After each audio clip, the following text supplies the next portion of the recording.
Hello and welcome to the Ice Guys, brought to you by the Hockey Podcast Network. This is the show that takes you into the world of the National Hockey League. Every game, every day, from a sports betting perspective, with pro handicappers Alex B. Smith and veteran sports writer Jimmy Murphy. And now, here's your host, Ian Cameron. Welcome to the Ice Guys, presented by the Hockey Podcast Network. Thursday, February the 10th, Ian Cameron, Alex B. Smith with you, and we'll have Jimmy Murphy for the first time since the All-Star break joining us in just a bit as well. He's been a busy man, writing for multiple websites, and there's obviously been a lot of news. And, of course, as he's mentioned on the show, he's been writing for the Montreal Hockey Now website lately, and there's been obviously a lot of news going on with that team the last 24 hours. So we'll break down the Thursday card in time. We do have a pretty interesting slate with 7 games, but before we get to Thursday's card, you know what? Normally we look back on Wednesday night, but it was a pretty crappy night for me from a betting standpoint. So the less I say about it, the better. I didn't really love yesterday's card, to be honest, but didn't pan out the way I was hoping for. Let's credit to Alex, though. The Nashville-Dallas first period over was a very good call on his part. But certainly Chicago, putting the boots to Edmonton was a bit surprising, kind of led to the news that we'll get to in just a second. But let's start with Marchand. Because obviously that was a 6-game suspension that if that was some other player that with no track record of getting into trouble, getting into mischief on the ice, I think we can all agree if that's someone other than Brad Marchand, that's maybe a 2-game suspension, maybe is what we're looking at there, 3 maybe. And I'm being even, generous there saying that. But this is Brad Marchand, who clearly was agitated, angry with obviously the way the game went the other night. Boston had a 2-0 lead. They ended up losing 4-2. The game was out of hand.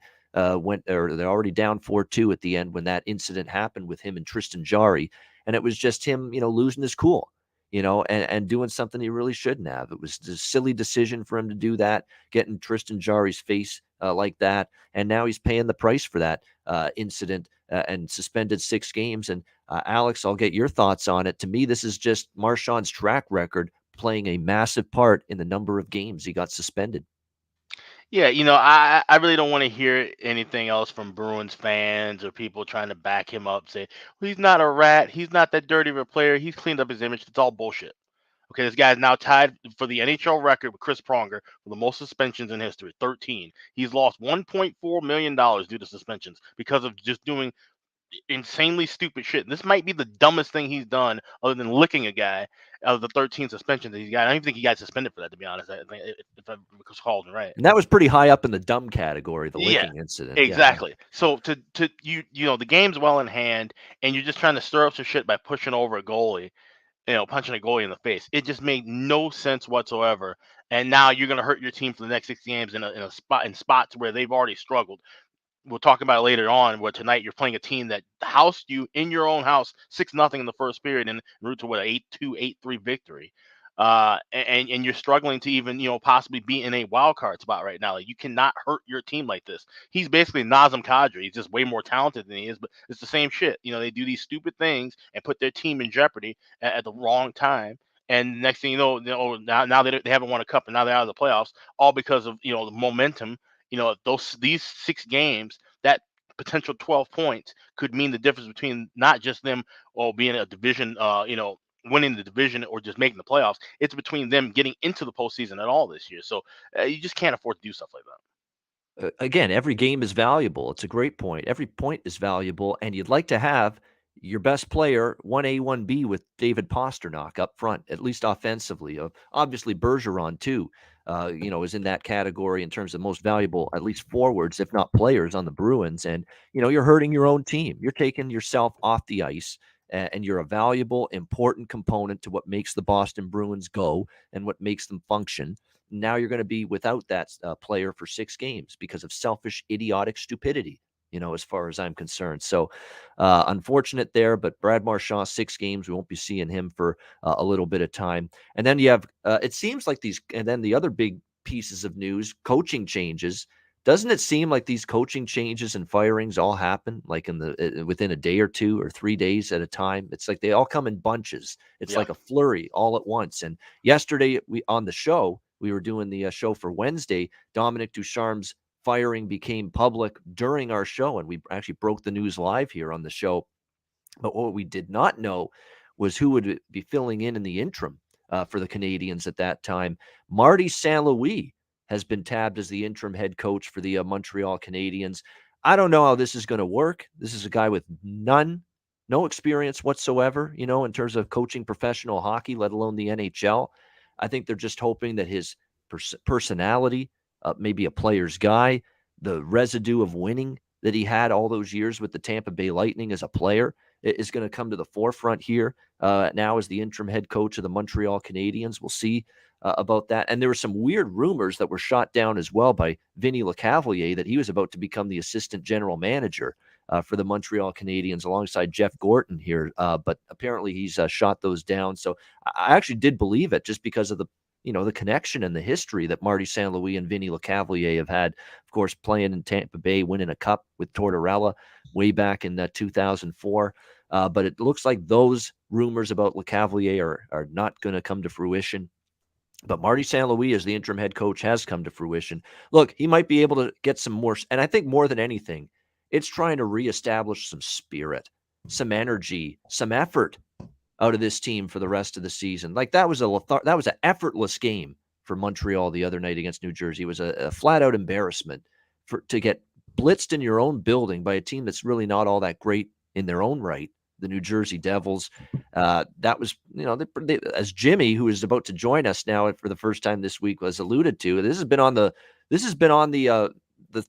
trigger button has been there for Montreal for weeks to fire Dominic Ducharme, and it finally happened. And I think that was like the straw that broke the camel's back, the 7-1 debacle against New Jersey. But this has been festering for weeks now, the decision to maybe fire Dominic Ducharme, and the Montreal Canadiens finally did that yesterday. Marty St. Louis takes over. He might get the energy level and the spirit back up for a team that's had just a pathetic season, but he's not going to be able to go out and play defense for them.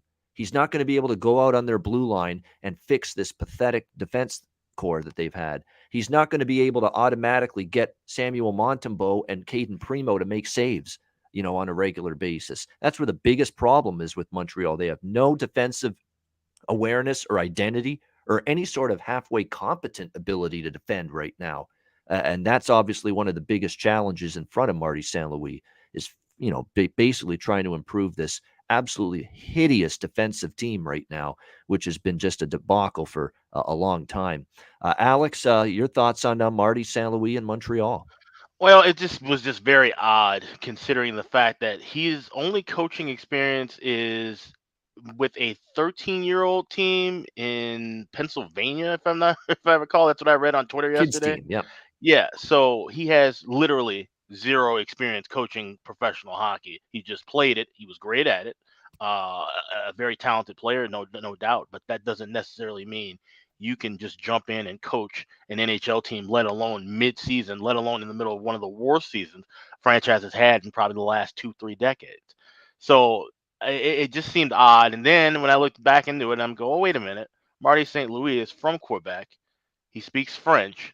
And apparently that's the only kind of like classification you need to become the coach of the Montreal Canadiens, because there's a whole lot of people who were probably well more qualified to coach an NHL team right now, but they don't speak French, so they can't get the job in Montreal. And last time I checked with any kind of corporation, that kind of goes along the lines of discrimination. Now, obviously, no one's really making a big enough deal about it. If they're fine with the hire, if the fans are fine with the hire, then they're fine with the hire. But it's just really odd how this just keeps going around being. We talk about recycled coaches in sports. Well, now you've got this even crazier recycling of, well, they can only be coaching here if they speak French and English. That's absurd. And maybe that's the reason why we haven't seen Montreal hoist the cup since 1993. I could be wrong. Yeah, it's true. I mean, Marty St. Louis, again, we'll see how it goes for him. But, man, that's a valid point at this point. It's just one guy that must speak French after another, coaching this hockey team. And it's been that way for forever and a day. Jimmy, you've been on top of this situation. You've been obviously pressed into action covering the Montreal Canadiens for Montreal Hockey Now because of various, personnel things behind the scenes with the website. So you've been all over what's been going on with Montreal. You've watched the team a lot. You've been in the press conference asking questions, and you've basically had a great beat on this from the beginning that Dominic Ducharme's days were numbered. And sure enough, yesterday was that day. Yeah, look, I mean, we saw it coming, and it's almost like a mercy killing there for him, really. I mean, it was at this point, you just had to do it for his sake, for his mental health, get him out of there. And I'll tell you guys something interesting, and I've never heard of this in my life as a reporter in 20 years on the job. So, yesterday I tune in because I'm watching from Zoom. So I tune in. I wasn't obviously up. I'm in Massachusetts still. I wasn't at practice, but I go into the Zoom call afterwards, and Luke Richardson is addressing the media. And instantly I think, oh, well, Ducharme must be gone. And so I text a couple writers up there, and I emailed the PR guy from the Montreal Canadiens, and I got an answer back from one of the writers and from the PR guy from the Montreal Canadiens saying, oh, well, the media said they don't want to talk to him anymore. And they don't have any more questions, and they feel like he can't answer their questions anymore. So they'd like to talk to Luke. And usually we don't grant this, but we granted that. I don't know about you guys, but that's the most bizarre thing I've ever heard, that the media is dictating who they put up there and saying, we can't deal with this coach anymore, so don't send him out here anymore. Wow. They didn't want to ask him any more questions. Wow. Yeah. So when you hear that, this guy's gone. I mean, the fact that the Canadiens weren't getting his back and saying, no, you're going to talk to him. He's our coach still. When they didn't, when that was that, I just said, it's over. It's over. And then it was a matter of hunting down who was going to be the next guy. And look, I get everything Alex is saying and everybody that agrees with him. And I agree with a lot of it. First off, addressing the French thing.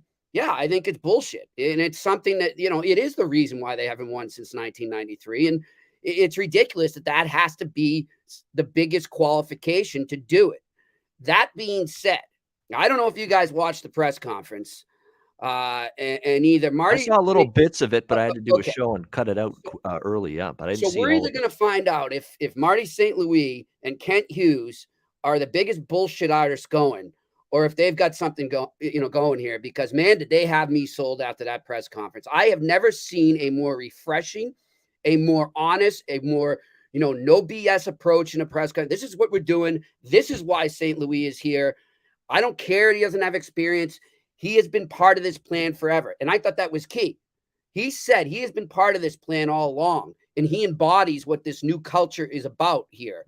So this wasn't just some, random, I'm going to give a guy a shot in the dark here. Clearly they've been talking to each other for a while now and, orchestrating this and figuring out when they were going to do it. And that loss the other night sealed the deal. But I mean, Marty St. Louis is clearly right in line with what Kent Hughes' concept is here. And they both use that word twice. And they both said it's not about systems, it's about concept. And that's something that's refreshing to hear, because you're right. We do get a lot of these recycled coaches who just rely on systems and don't get a pulse for what the common player wants to do and how he wants to play. So right now, I think this could end up being a good hire for the Montreal Canadiens. At the very least, like he said, they're going to start having fun out there again. They're going to want to come back to the rink. And they instantly have a guy that they respect based on his resume. There we go. So he did seem very articulate, and that was good. He had some. Yeah, he'd be a good politician, man. I'll tell you that. Yeah, he seemed to have a good idea of what was going on in terms of a team that's trying to find their way. A team that's obviously that. Now, look, it's not all been that the team in terms of the players on the ice aren't good enough, but they've been gashed all year by injuries and more specifically COVID-19. I mean, it has just been just relentless when it comes to the Montreal Canadiens. But there are guys that have just had shitty years, and Andrew went off on Jeff Petrie yesterday, and rightfully so. He's been one of the guys that's been dreadful this year, and we know there's a better player in him than what he's shown this year, because we saw it last year. He was terrific for a large part of last season for the Canadiens, but anything but that this year. There's a lot of guys that fall into that category. Where's Josh Anderson been offensively this year? You can go on and on and on down the list. Multiple guys that just played so well last year, and they've fallen off a cliff this year. Well, I think too, guys, you have to look back. I mean, and this is no knock on Ducharme. It just happens. It's sometimes a coach, unfortunately, his shelf life was really short, but they have a shelf life, and sooner or later the message goes on deaf ears. And look, I'm telling you, based on that press conference and based on the player I knew and covered over the years, and Marty St. Louis, and I've seen him around the rinks at some of these games where he's coaching. It's actually in Connecticut, Alex. He coaches for the Mid-Fairfield Junior Rangers. Actually coached Trevor Zegras, who's taking the NHL by storm right now. And Max Pacioretty was an alum of that program as well. But he's not going to take any of that. He's going to look at Petrie and be like, do you want to be here? No? Then get the fuck out. That's what's going to happen there. And that's what will happen. He's going to identify those people in that locker room. And, the players, I think, going to be a little on edge and a little nervous knowing that they can't just get away with half-assing it from here on in. They're going to lose more games. Nobody's saying they're going to turn this season around. This season's gone. But it's now about building a culture for the future. And, you have to do that. You can lose with character, and you can lose knowing you left it all on the ice. And that's what he's going to bring to that team.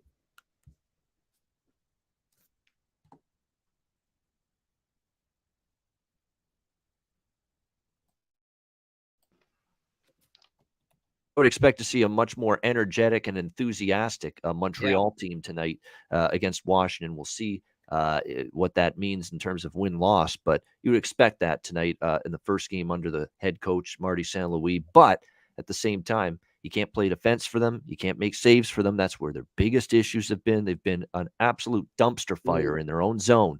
And it'll be interesting to see if that gets corrected at least somewhat tonight. Will it take a couple weeks? Will it take a couple months? Will we maybe still see them struggle defensively? Who knows? But we'll end up finding out pretty quickly if there's going to be improvements short term, or will it take a little bit longer potentially with Marty St. Louis behind the bench. And the other big news in Edmonton today, this one really took me by surprise because Edmonton went into the All-Star break playing well again. They just got Evander Kane. And we see 2 games after the All-Star break. Now, the Vegas game wasn't good. It was a poor performance on their part, just very lethargic, just were outplayed, out-hustled, lost puck battles all over the ice. They weren't as physical as Vegas, and they ended up getting blasted in that game 4-0. They lose last night to Chicago. I didn't necessarily hate their game. They were peppering Marc-Andre Fleury was a beast last night, and he's got that potential still to do that. And you got to give him credit. He's playing on a team like he didn't even think he was going to be here. He didn't want to necessarily leave Vegas, obviously, and be in Chicago. Have to go here to the Blackhawks. And he's still giving it his all most nights. And that was one of those nights where Marc-Andre Fleury was just dialed in, start to finish last night for the Edmonton Oilers. And yeah, it was a disappointing loss to lose at home to Vegas and then lose at home to Chicago, who've had obviously a season filled with turmoil. I understand the disappointment, but I didn't think it would lead to just like that, Dave Tippett being fired here today. I didn't expect the timing to happen now with that, but it has. And now Jay Woodcroft, who has been coaching the Bakersfield Condors in the American Hockey League, gets his chance to be the head coach. This is a guy that's actually been an assistant in the NHL. He's been with Todd McClellan, linked to him in San Jose. And also when McClellan was the head coach with the Oilers, Jay Woodcroft was one of his assistants. So, he's a guy that's at least coached at the NHL level, at least as an assistant. Apparently his record and everything he's done in the AHL with Bakersfield has been very impressive. And now they're going to give him a look here, Jay Woodcroft. But at the end of the day, it's kind of like with Marty St. Louis. Jay Woodcroft can't all of a sudden start giving this third and fourth. He can't score for the third and the fourth line for Edmonton. He's not going to help them score more goals. They've got to do it themselves. He's not going to help Mike Smith, Mikko Koskinen, and Stuart Skinner, make more saves. Those are going to be the same issues that were surrounding and confronting Dave Tippett are going to be the same issues that are going to be confronting Jay Woodcroft here for the Edmonton Oilers. Depth scoring is an issue outside of McDavid, Draisaitl, and sometimes Nugent-Hopkins, and sometimes Hyman, who's all of a sudden really labored offensively after a red-hot start. You don't get much from the bottom 6 forwards. The defense, outside of Nurse and, a couple of the upper echelon. I like Russell's game defensively, but, it's hit or miss. And the goaltending is just, you cannot rely on it night in and night out. Is Woodcroft going to be the answer for that? Time will tell. But obviously, this is another, Jimmy always said it a bunch, and he said it a minute ago. Sometimes the message gets stale. You tune it out. Was that the case with Dave Tippett? Quite possibly. I guess we'll find out in the days and the weeks ahead for Edmonton as Jay Woodcroft takes over behind the bench. Alex, your thoughts on this one? Did it surprise you, the timing of this, as it did me? Yeah, it did. And honestly, what's going on with the Oilers? Sure, I'm sure Tippett's somewhat at fault for it too. This is a whole, collective failure so far this season. But the moral of the story, what happened last night in that game, was Mike Smith. Mike Smith played like dog shit in the first period. And those 2 goals that he gave up were some of the softest goals he's probably given up all year. And that's saying a lot because the guy's given up many soft goals this season and over the last couple of seasons. He's pretty much done. at this point. And there's no way you're going to have a legitimate team to make a run to the playoffs or even get into the postseason with this guy as your number one goalie. It's simple as that. The guy who they should be going after was the guy who made 40 saves last night wearing red and white, and that would be Marc-Andre Fleury. So now whether they can make a move and go from there, that remains to be seen. But they should definitely be looking to upgrade in net as soon as possible. Do not wait for the deadline, because by March 21st, you may not even be in position to compete in this division the way that everything's been tightly log jammed in the Pacific. So they got to make moves now. I do understand it. Like I said, it was a bit shocking because I didn't think coaching was necessarily the number one move to make. But like you said, when you got to shake things up, you shake a tree from the top and let things fall down. So hopefully next they'll make the moves personnel wise that can complement the coaching change and see if they can get things resurrected in the second half. Yeah, it's to me, I don't want to say there's no such thing. I truly believe it as one reason why a coach is fired, but I gotta believe it didn't necessarily sit well with Kenny Holland and the brain trust that he went to Mike Smith for a second straight game last night. I think like this is becoming too much of a friendship thing with him and Mike Smith. I get it. You've been through the wars with Mike Smith. Mike Smith was with you over a decade ago with Arizona, and you actually won some playoff games, and I think even won a series or two there together as coach and starting goalie. But you became too attached to the hip with him here. You didn't give maybe Koskinen as much rope. You threw him under the bus every time he made a mistake. You never said shit when Mike Smith screwed up. I said that to you earlier this season. Where was the Dave Tippett rant when Mike Smith fucked up? Yep. Where was the Dave Tippett rant when Mike Smith let in a softie, a Dairy Queen special, right through the wickets? Where was that rant? Where was that problem publicly in the media with Mike Smith's play in the net? He couldn't wait to bury Koskinen for a misplay behind the net against the New York Rangers. But when Mike Smith makes a mistake and gives up a soft goal, not a peep, not a word, nothing to be said from Dave Tippett there. And he kept going back to him and going back to him. And I think that played a part. Again, not saying that's the sole reason he was fired, but I'm saying that played a part. That I think they want to give Koskinen and Skinner. I think they want to give them both of those goalies some looks, especially going into the trade deadline. You got to know if Koskinen can be better. You got to see what you got in Skinner, because I'm not sure what he is. Some games he's been good, but he's had a lot of bad games too. But you got to give them a look, because if you see those two guys play now to the deadline and see they're not our answer, then Holland's got to go after a goalie. Simple as that at the trade deadline. And you're not. And it seemed like Dave Tippett was a roadblock from Ken Holland being able to go in that direction. Because he was just hell-bent on, Mike Smith back in the net. Mike Smith gives up 4 goals and looks terrible. Back in the net the next game. Mike Smith again. I think that played a part in this decision, to be quite honest with you. I think there was a hesitancy on, there's vaccine hesitancy, and then there's goaltending change hesitancy. And Dave Tippett has had goaltending change hesitancy, to give anybody but Mike Smith a fair shake, and that's been the issue here. In this one, he has not given anybody a fair shake, just Mike Smith. And I think now you're going to, see a lot of Koskinen and Skinner, whoever it is. I think that duo is going to play a lot under Jay Woodcroft moving forward. We'll see if I'm right about that. Jimmy, what do you think here of the Dave Tippett dismissal? Yeah, I mean, it's sort of like another one there, right? I mean, I think like Montreal, we kind of thought it was going to come over the break. Seemed like a perfect opportunity or window to do something like this. And it doesn't. And then boom, they come back. And yeah, I think you're right. Him going back to Smith definitely probably irked them there. But look, this all goes from above. And, like the famous saying goes, shit trickles down. And it's trickled down in Edmonton for too long of a time here. And I was the biggest Ken Holland fan in the world with what he did with the Detroit Red Wings. But, I mean, what has he basically done since like 2009? I mean, let's be honest. What really, look at his track record since then.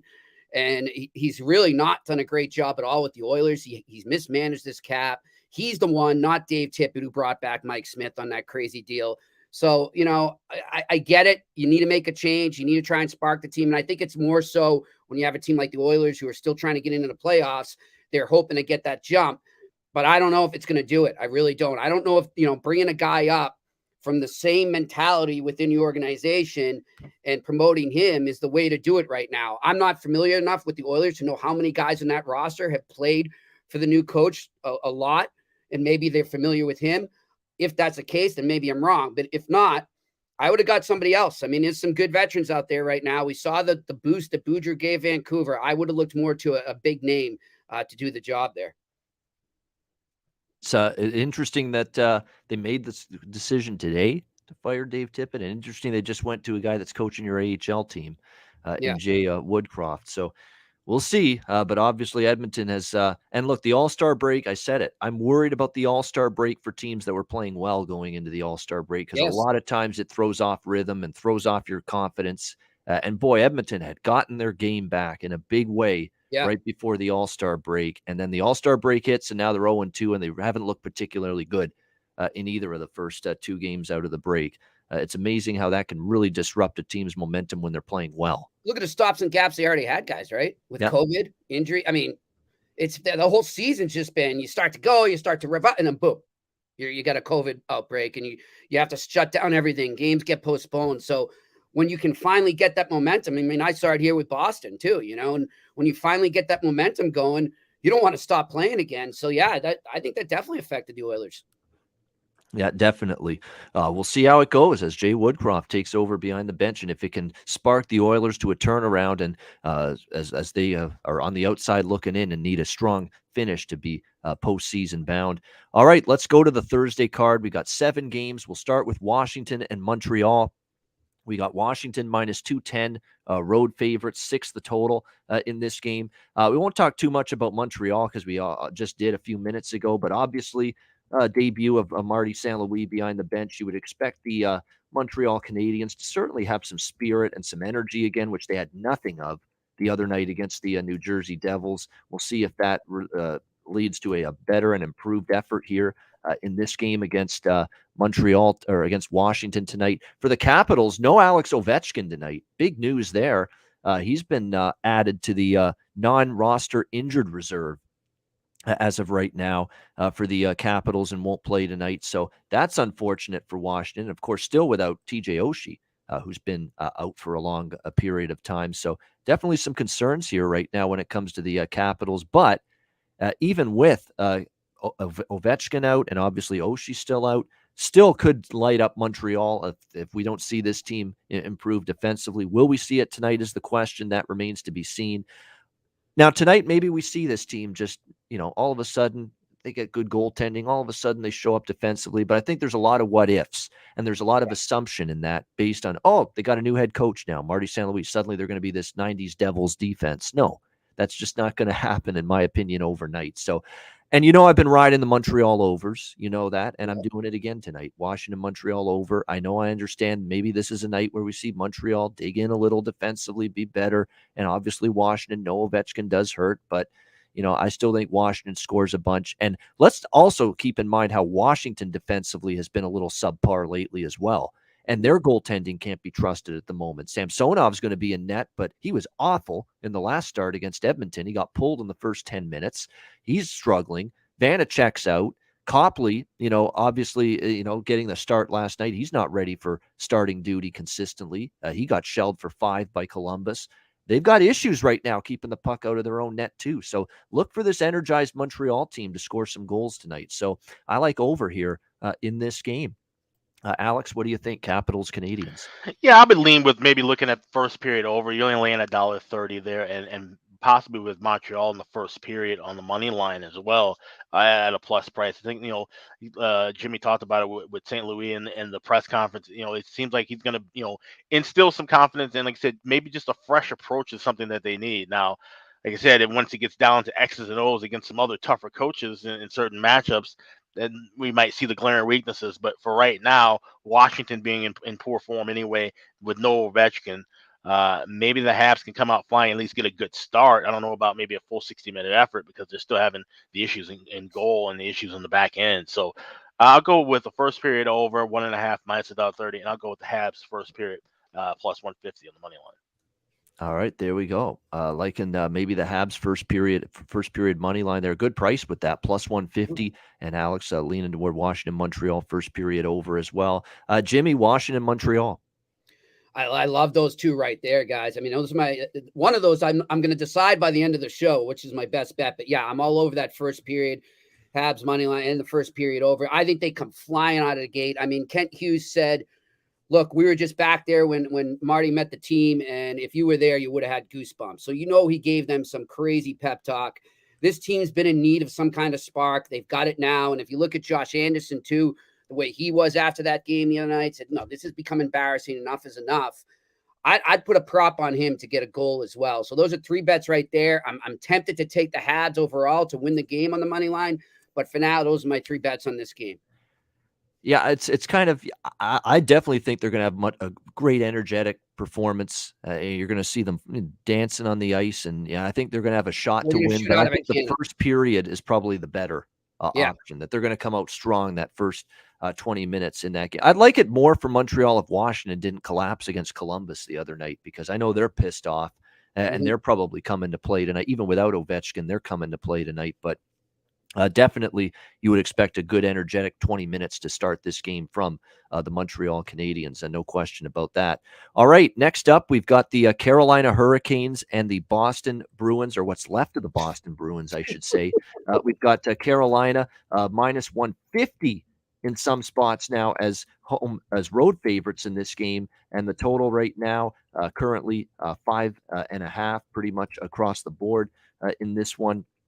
I mean, when you look at this game, this price has just gone crazy, in terms of where this opened and where it is now. Boston was minus 115 home favorites when this line opened. Carolina minus 105, even plus 100, on Carolina overnight early this morning. And then the shit hit the fan with Boston. Brad Marchand, 6-game suspension. Patrice Bergeron out now as well for this game tonight. And we've seen Carolina the money steam toward Carolina up to minus 145. And like I said, even minus 150 as road favorites. So, yeah, you've lost a lot of value. But to me, Carolina is probably going to win this hockey game. And I like them. I got a better price. I got minus 110. I didn't even get the best of it. I got minus 110.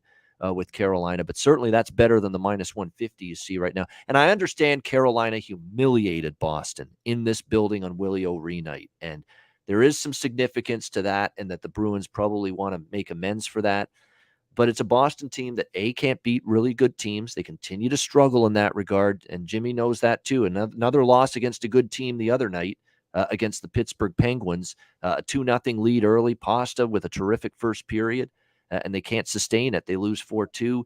And Carolina's probably coming into this game with purpose. They've lost 2 in a row, since the All-Star break. A tough overtime loss to Toronto, a 4-3 loss to Ottawa, one that they were not happy with their game the very next night.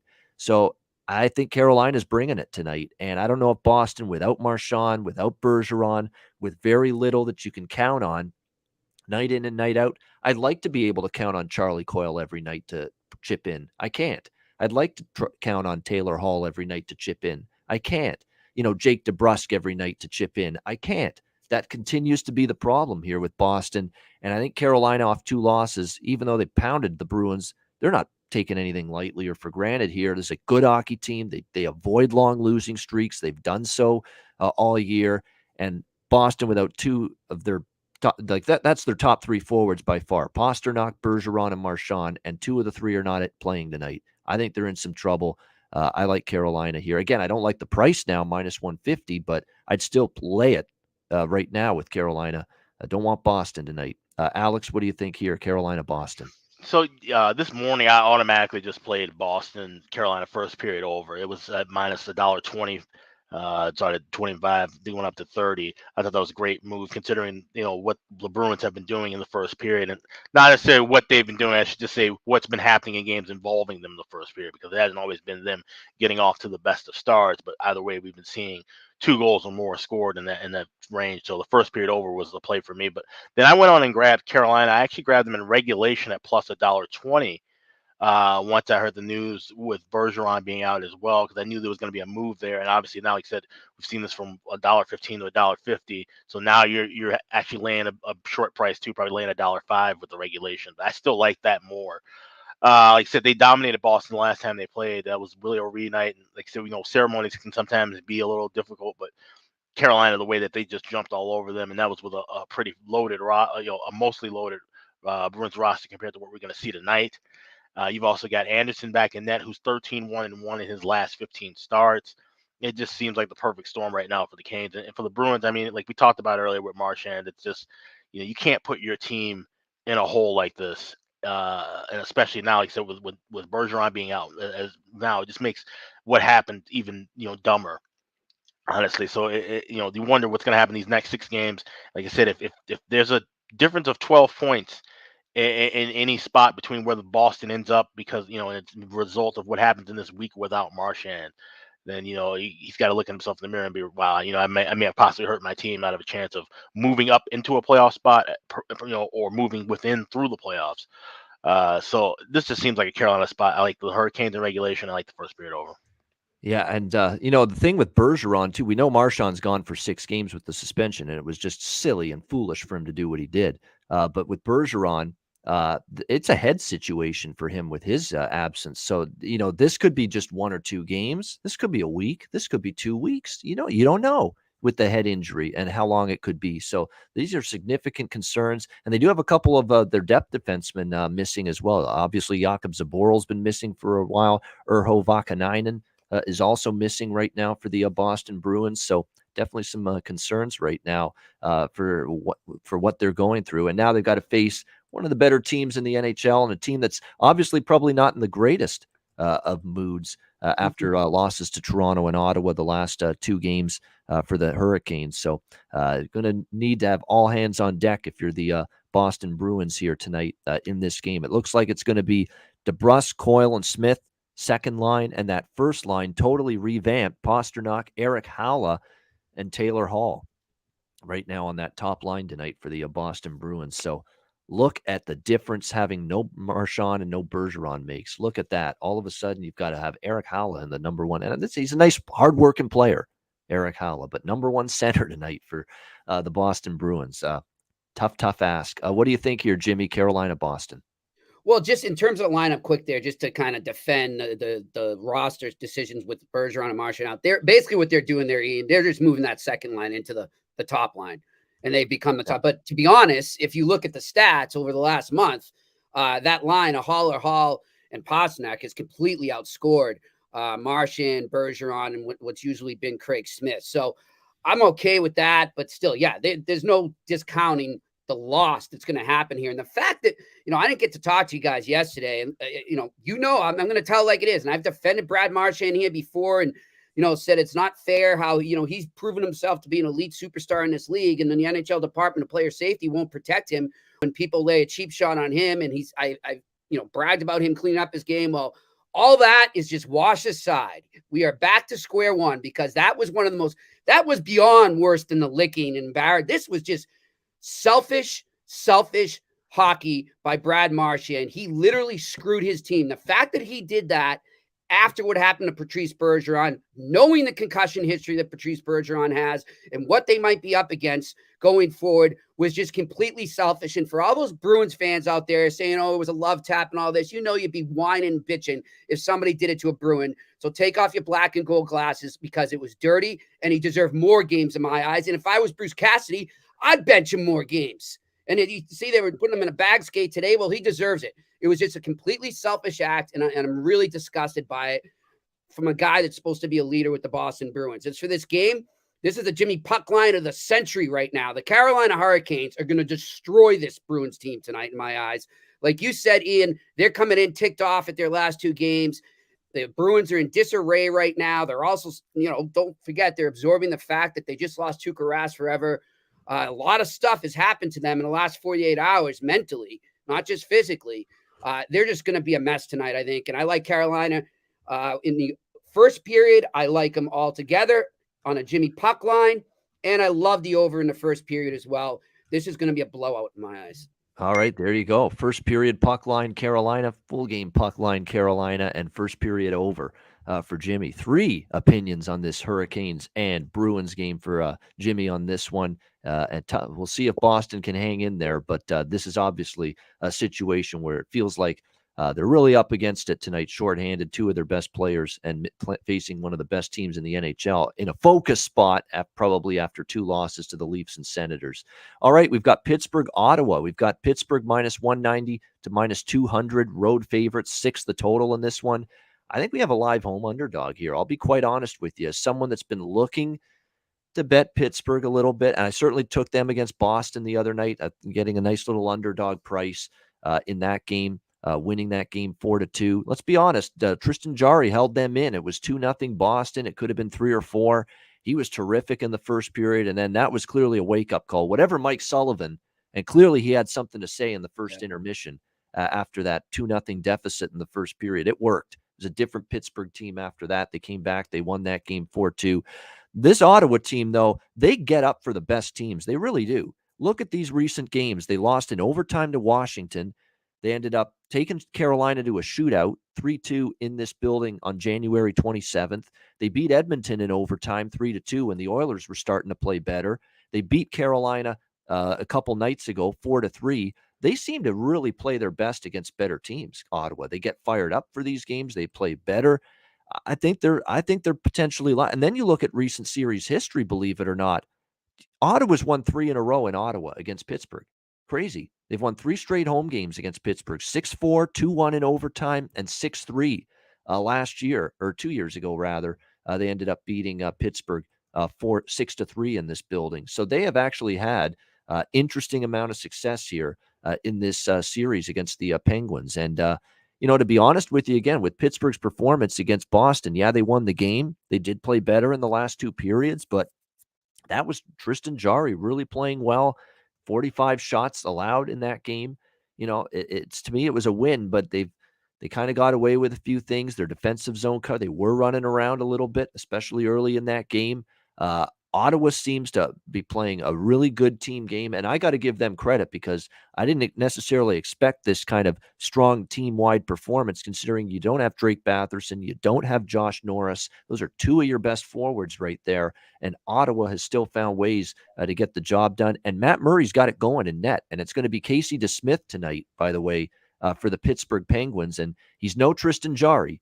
Casey DeSmith, that's for sure. And then you've got Matt Murray facing his old team. He has a 1.55 goals against average and a .952 save percentage in the last 5 games. He's been solid. He's been really good, and the chance to play his old team, the Penguins, I expect him to play well here.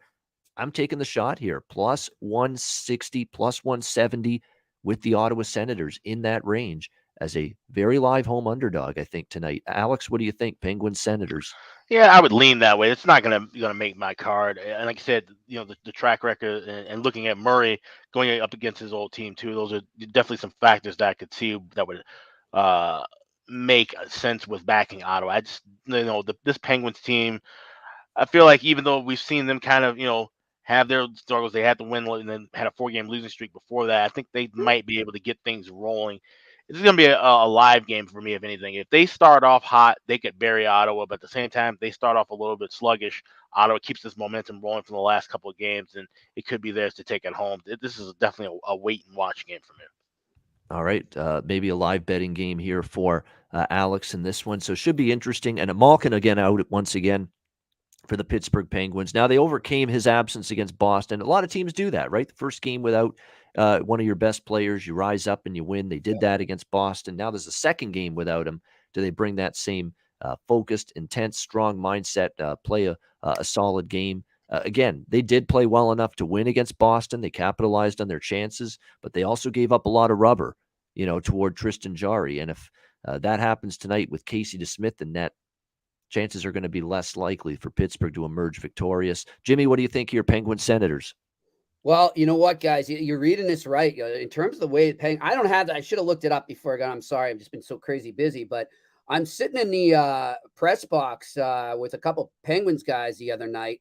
They actually had a lot of their scouts in town scouting the Beanpot tournament, which is a local college hockey tournament here the first 2 Mondays of February. So it was packed up there with a lot of scouts. But anyhow, talking to one of them, he's like, I hate this game. We're going to lose.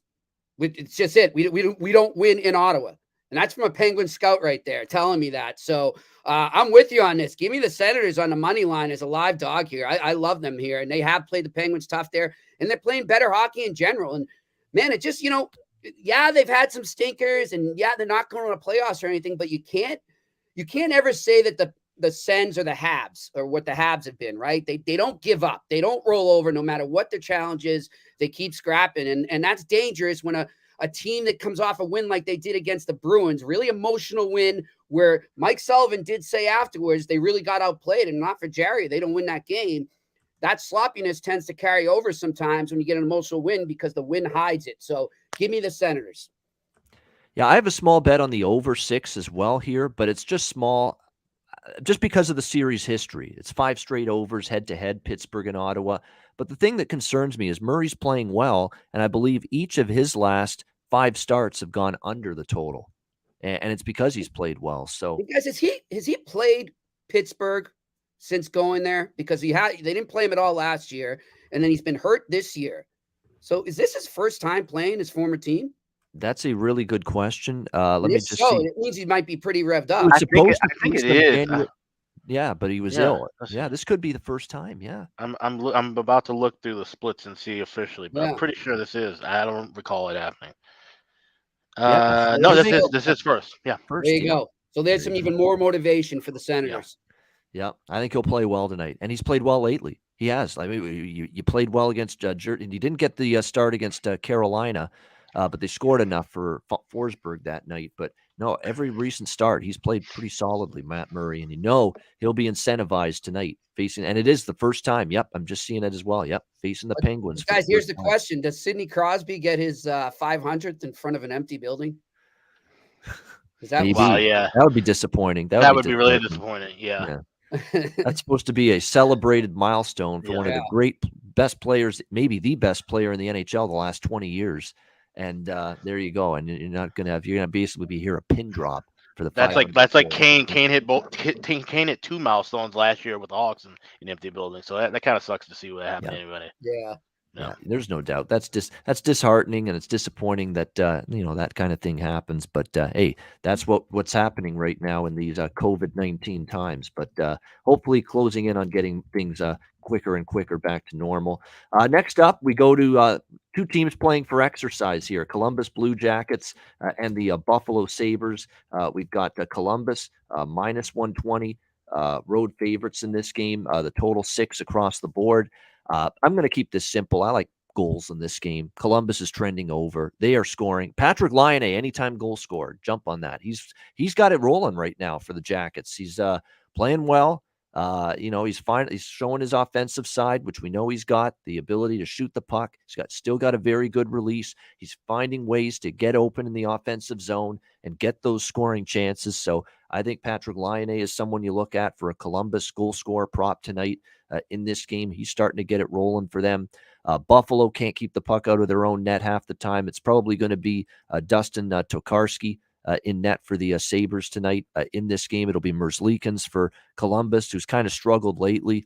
We'll see how Tokarski fares in this game tonight, but he hasn't played since January 30th, where he gave up 3 goals to Colorado. And then before that, he was out most of December, all of December, and most of January. So it was like a 2-month absence. And we haven't seen him for a while. So you're talking about a guy that just hasn't played very much and still has below average numbers, 3.27 goals against average, 904 save percentage for the Sabres in this game. Yeah, Laine, game time decision. That's good to point that out. Undisclosed injury, game time decision. It's too bad because, I shouldn't say too bad. He hasn't been ruled out yet, but it would be too bad if he doesn't play because he's definitely been great. He's had 3 consecutive multi-goal games. 2 goals against Montreal, 2 against Florida, 2 against Washington, 7 points in those games, 9 points in the last 4 games for Patrick Laine. So definitely been a difference maker for the Jackets offensively, but I still think we get goals here, Jackets and Sabres over the total. 2 teams playing for kind of like Detroit-Philly last night. 2 teams not going anywhere. It ended up being a pond hockey type of game. Yeah. You might see that here, Columbus and Buffalo. I like over the total. Alex, what do you think here? Jackets, Sabres. Yeah, I like this over here as well. I like the first period over, but I'm not going to play that right away at $1.40. I'm going to try and wait and jump and get a better price. But I'm already on over 6. I grabbed minus $1.10 with that. I mean, that's the way you have to look at what Columbus. And here's going to be the difference between a team like Columbus and a team like Buffalo in the next 2.5, 3 months. Buffalo's a team that's going to play, their fair share of games, and they'll be competitive in maybe 2 of them. and the rest of them you'll see them kind of fall off the table and just be, the same old, last place Buffalo Sabres. Columbus Blue Jackets, on the other hand, are a team that they still have been, putting up some fight, scoring some goals, being in these high up and down track meets. That's, I think, we're going to continue to see from the Jackets moving forward. So when you can get a 6 with them now, it's crazy to say that, because we, forever we say if you can get a 5.5 as opposed to a 6, there's your value. Well, if you can get a 6 as opposed to 6.5 now with Columbus, there's your value, because they're going to be a team that's going to be in a fight with a lot of other clubs, and they give up so many chances that offense that's weak like Buffalo's at times can find 2 or 3 goals. So I like the over here. I said play it live in the first period, but already grab it now full game. All right, there we go. Liking the live over in the first period, but pregame likes the full game over 6 right now. I'll throw out a couple others. Gus Nyquist for Columbus. He's found it offensively lately, too. There's someone to sprinkle at a good price for a goal scorer prop tonight. This guy that made his NHL debut as well for the Jackets, Trey Fix-Wolansky. Very, it's a unique name when you see it, but he had a goal in that first game, the debut for Columbus, and apparently he's a guy that's got a chance to give them a little bit of an offensive jolt as well. If you really want to get adventurous with your goal scorer props in the bargain bin tonight, maybe a Trey Fix-Wolansky look for the Jackets tonight in this game. I'd consider maybe Alex Tuck for Buffalo. He has been pretty good the last few games. I think he'll probably have a chance to find the back of the net. This is a good props game, because I think both of these teams have the potential to hemorrhage goals in this game tonight defensively. And one quick thing too with the props, you mentioned Line. If you do check with your book, if you're going to bet Line beforehand, because most books should void it if he's not on the official lineup. If you put it in now, so if he does play, it would be a live wager, and if he doesn't play, you just get your money back. But some might grade it as a loss, especially if you're doing over-unders with shots on goal. So keep that in mind. Just double check with whatever sports books you use. Great advice right there, no doubt about that. Jimmy, what do you think? Columbus, Buffalo? Same feel with you guys. Love the over in the first period. Love the over total. Those are my 2 official plays, and I might dabble in some props as well there, like you guys. Definitely, it's got that game where, for props, from a prop standpoint, it feels like there should be some goals at least scored in this one. We'll see if that ends up coming to fruition between the Sabres and the Jackets. Sabres and the Jackets tonight. All right, next up, we've got the New Jersey Devils taking on the St. Louis Blues. St. Louis minus 250 to minus 260. Home favorites, 6 the total here in this game. Blues are one of those teams that haven't played, obviously, since the All-Star break. One of the few remaining teams that haven't played a game since the All-Star break concluded. But they'll finally change that tonight as they take on New Jersey, who have played a couple of games already since the break. So this is New Jersey's 3rd game after the break, only St. Louis's 1st. But I don't know if that's going to be a significant edge. No, often I like to think that's an edge for the team that's played already. But New Jersey, they did beat down Montreal 7-1, but Montreal was at its lowest point. I think they were at a point where they had just tuned out Dominic Ducharme a little bit. They lacking any sort of energy whatsoever. Credit to the Devils taking advantage of it, but I think that game, you know what I mean? It was more bad Montreal than good New Jersey the other night in that 7-1 game. And now they're going to face a Blues team that, they've been sitting on that bad game they had right before the break, 4-1 home loss to the depleted Winnipeg Jets. And I remember that game. Jets were depleted on the back end, and St. Louis just very lethargic in that game. You would think they're going to want to respond with a good, strong effort on home ice following that loss, and this being the first game after the break. And still, St. Louis overall have been playing pretty good. And by the way, 4-2 on extended rest this year, the St. Louis Blues. So their record is pretty good in that regard. They had a 9-4 record from the Christmas break to the NHL All-Star break, 17-7 overall at home this year, and 14-3 in their last 17 home games this year. So it's been a very good home ice. You look at New Jersey. Yeah, they held Montreal to 1 goal. It's hard to explain how that happened because New Jersey's been giving up goals in bunches lately, for sure. They're still going to be without Jack Hughes. They're still without their top 2 netminders, Blackwood and Bernier. So it's going to be Jordan Binnington in net for the Blues tonight, who is, I think they're going to try to get him going because, he's got a 3.27 goals against average, 901 save percentage. He's given up 13 goals in his last 2 starts, Jordan Binnington. So, Berube getting the contract extension, yes, so he'll be around in St. Louis for a while. You figured that was going to happen. They're having a pretty good season overall, especially on home ice, but Binnington struggled a bit. So what I'm going to do here tonight is I'm going to do a split totals bet.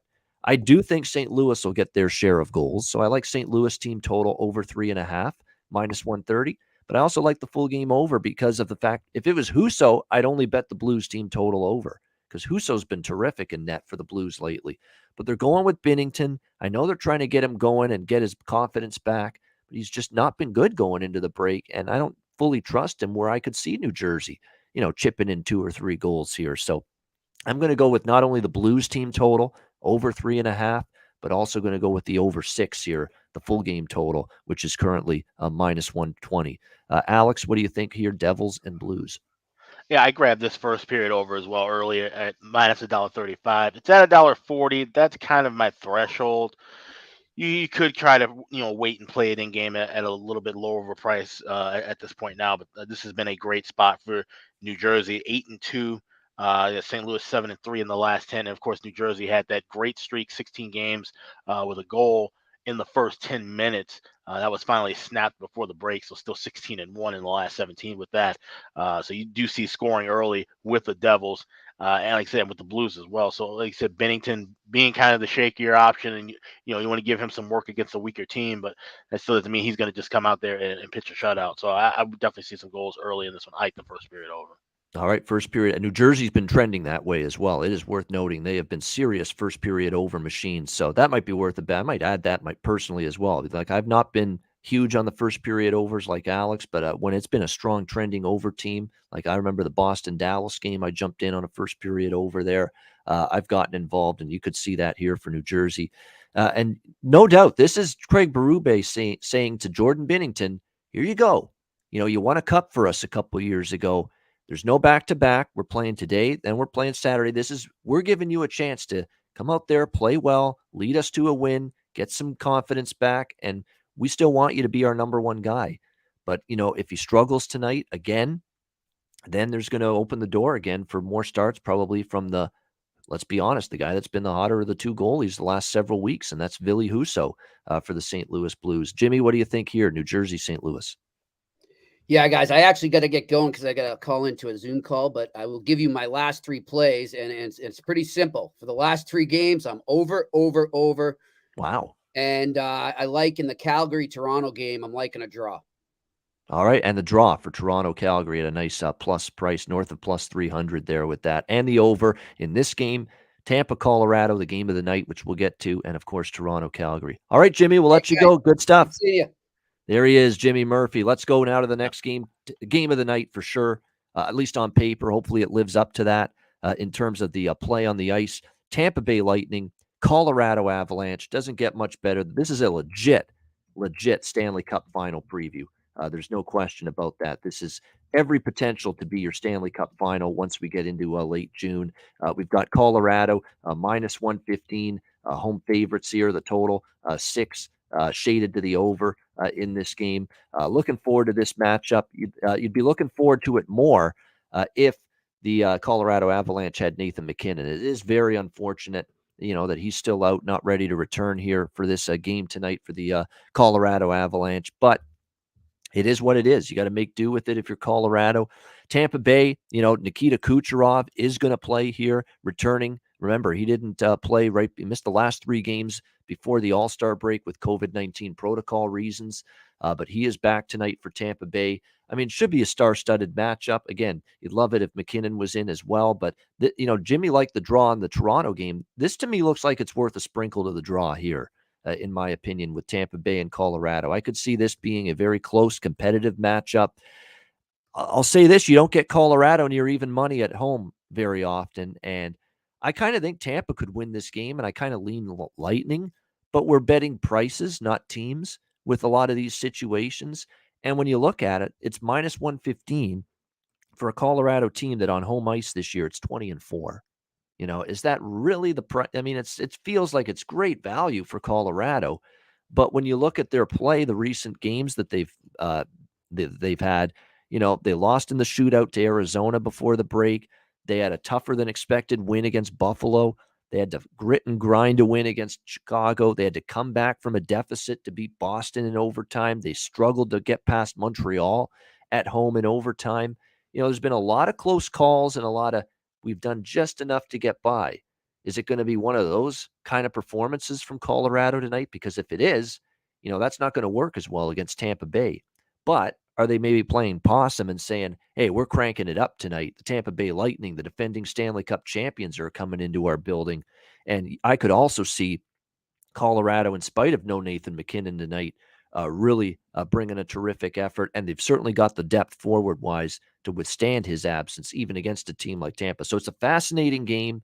Lean Tampa, but I think I will put a couple of bucks down on the draw at a pretty good price here. And a small bet on the over, too, just because of the potency both of these teams can provide in a game like this. And I find a lot of times, the star-studded matchups and the games with the elite teams, especially when they're offensively capable, more often than not these days compared to 10, 20 years ago, those games result in goals more than that tighter checking playoff style. So small bet on the over for me as well. Alex, game of the night. Looking forward to it. What do you think, Tampa Bay, Colorado? Yeah, I'm excuse me, right there with you on that draw. I got it plus 355. This definitely feels like it's going to be a playoff intensity atmosphere. Obviously, the Avalanche had that great home win streak snapped right before the break against, of all teams, the Arizona Coyotes. That cannot leave a good taste in their mouths at all. And now you've got the defending two-time Cup champions coming into your building to start the second half of the season off. I think the Lightning are going to be geared up, getting Kucherov back, and being on the road, like I said, against a top-tier team, the Avalanche. That's all they've been hearing all year is that this is a Colorado team that's primed to unseat them. So I think this is going to be a real back-and-forth battle. And I like this game to go to overtime at plus 355. That's a great value price. That is plus 355. That is outstanding price on that draw for Tampa Bay, Colorado, and what should be a competitive game. And look at the series history. The last two have gone to overtime or a shootout. So you've had back-to-back, head-to-head meetings, Tampa, Colorado, that have gone beyond regulation. 4 straight overs as well in the series history. 7-1, 6-2, 4-3, and 4-3. That's kind of why I like the over a little bit here as well tonight. And I find, look, Colorado, there's been games, we've talked about this concept against the weaker teams. They almost put it on cruise control mode. And when they get a lead, they don't go after more goals. They play good defense. They shut it down. That's not going to be the case tonight. They get a lead on Tampa. They're probably going to try to be more aggressive because they know what Tampa Bay can do on the other end. So that's why I kind of think, even though Colorado had a lot of unders going into the All-Star break, this could be a game where we do see some goals scored in it between the Lightning and the Avs tonight. But definitely looking forward to this game. I'm looking forward to the final game as well on our Thursday slate, because these are two teams just playing some lights out, outstanding hockey right now, and making their case for being a legitimate, threat should they make it into the postseason. The Toronto Maple Leafs and the Calgary Flames, an all-Canadian matchup. Toronto minus 140, road favorite, 6 the total here in this game. The Leafs, definitely a little bit of a situational advantage just because, they had the day off. Actually, they've had a couple of days off. They played Monday night in that overtime win against Carolina. That was a great hockey game, by the way. It made me want to see a Hurricanes-Leafs playoff series. That's how good that game was.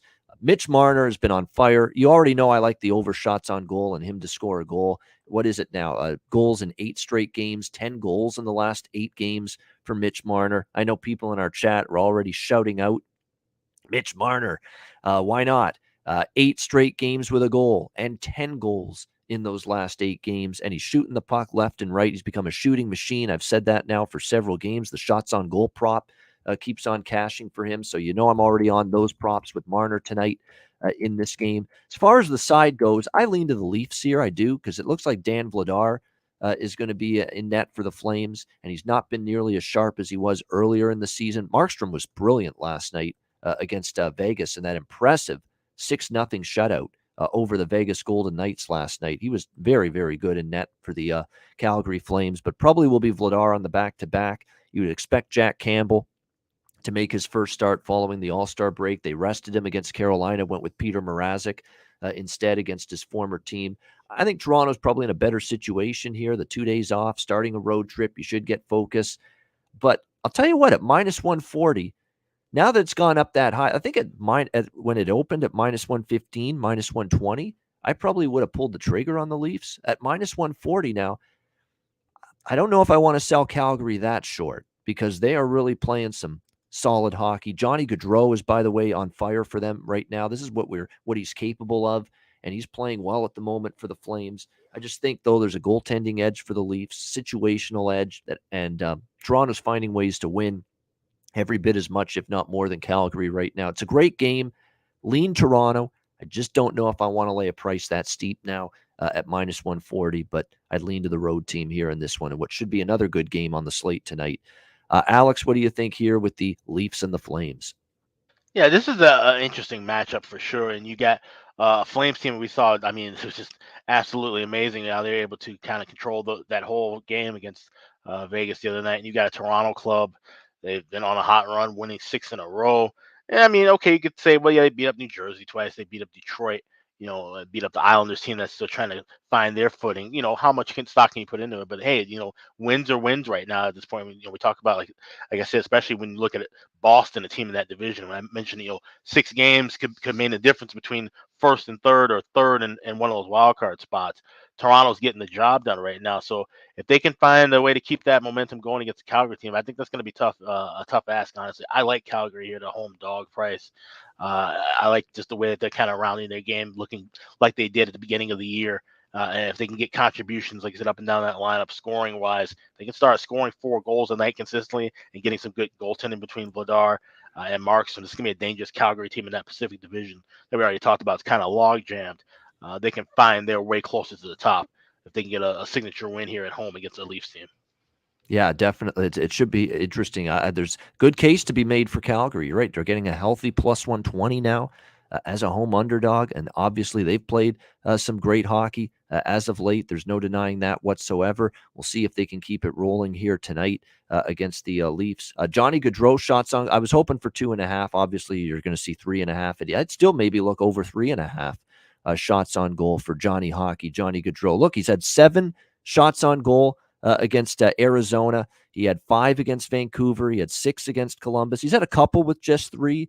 But in a game like this tonight against the Leafs, I could see him getting to 4. So over 3.5 shots and certainly over 2.5 at minus 120 for Mitch Marner. That's a must bet right now with what he's doing. Shooting from everywhere, scoring goals, and definitely think he'd be worth riding once again with that shots on goal prop tonight for the Toronto Maple Leafs in this game. But should be a good one there with the Leafs and the Flames. Great stuff with Alex B. Smith and with Jimmy Murphy on today's Thursday edition of the Ice Guys. We'll get to best bets in just a second, but a reminder, those of you on YouTube watching the show live, hit the like button. Appreciate it. It definitely helps us out. No question about that.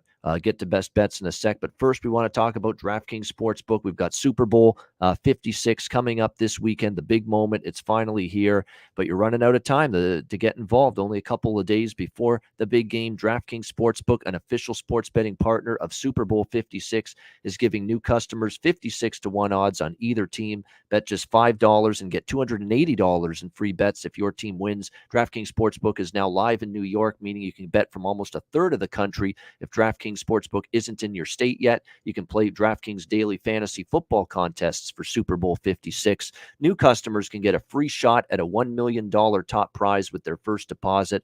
Download the DraftKings Sportsbook app, use promo code THPN, and get 56-1 odds on either team. Bet just $5 and get $280 in free bets if your team wins. That's promo code THPN at DraftKings Sportsbook, an official sports betting partner of Super Bowl 56. Must be 21 years of age or older. Minimum age and location requirements vary by jurisdiction. See DraftKings.com/sportsbook for full list of requirements and state-specific responsible gaming resources. Void where prohibited. Gambling problem? Call 1-800-GAMBLER. Download the DraftKings app. Sign up for an account, use the promo code THPN. All right, it is time for best bets to wrap up the Thursday show.